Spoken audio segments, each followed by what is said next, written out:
Hey everyone, here's the presentation on Chester Bernard. I'm sorry the audio didn't sync up with the presentation, so I'm just going to post it as a separate link in case anyone wants to listen while they're looking at the presentation. So Chester Bernard, a few fun facts. He was born on November 17th in 1886 in Malden, Massachusetts. He attended the University of Harvard but dropped out in 1909 due to having to fund his education by working late nights as a orchestra and dance instructor. Additionally, he had not taken previous science courses, so that actually hindered him from being able to sit and take his science exams.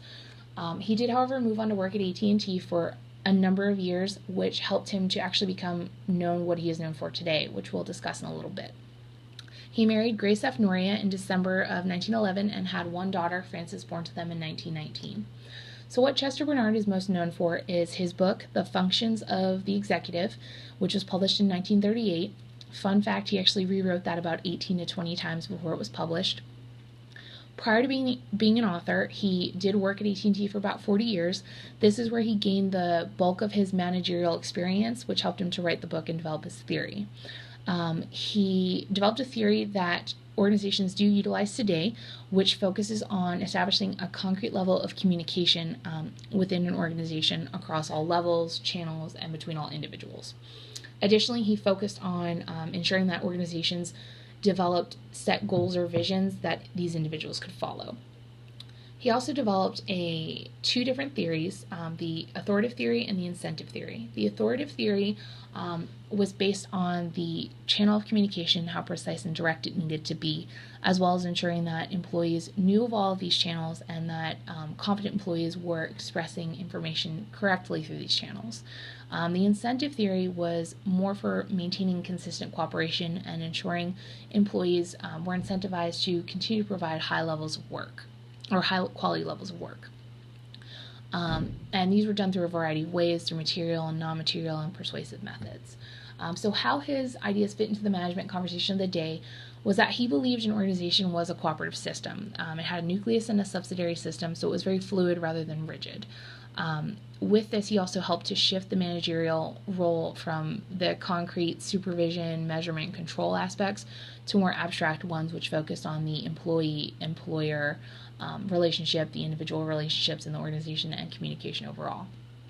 With this, he developed three principles: cooperation, purpose, and communication. Cooperation was where individuals in an organization were willing to give up their own personal needs for the needs of the community, of the organization. Purpose, again, was defining a common purpose or goals that encourage these individuals to cooperate.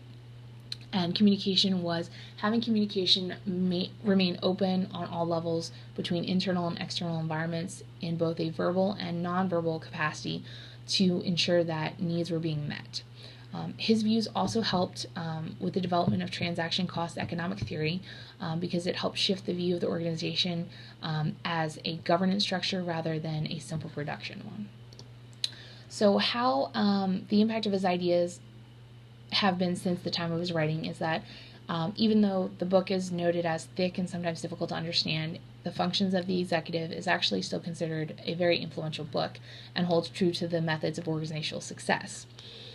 His findings, though they have faded a little bit from recent research, are actually being re-examined and applied toward other avenues such as leadership thinking in the hopes to bridge the gap between leadership and management.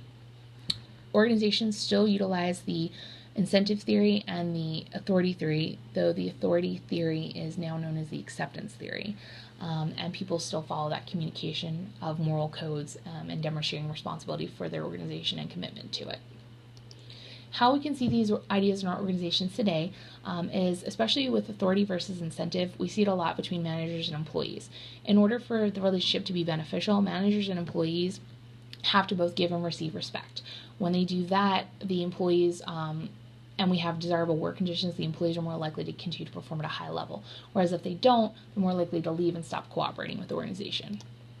Another way that we see this is when organizations align themselves with moral issues. So for example, a team member of ours works currently at the Home Depot corporate office, and one of the ways Bernard's views was illustrated is that the company has a wheel of core values that are displayed all over the building for employees to follow, and the Home Depot itself as a community is known across the country as one that's for hardworking, do-it-yourself people.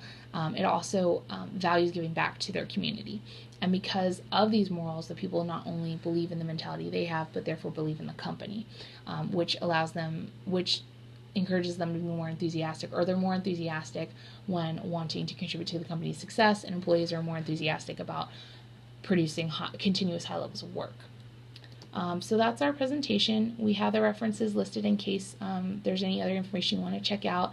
Hopefully we've provided more information about Chester Bernard, and thank you for sticking with us.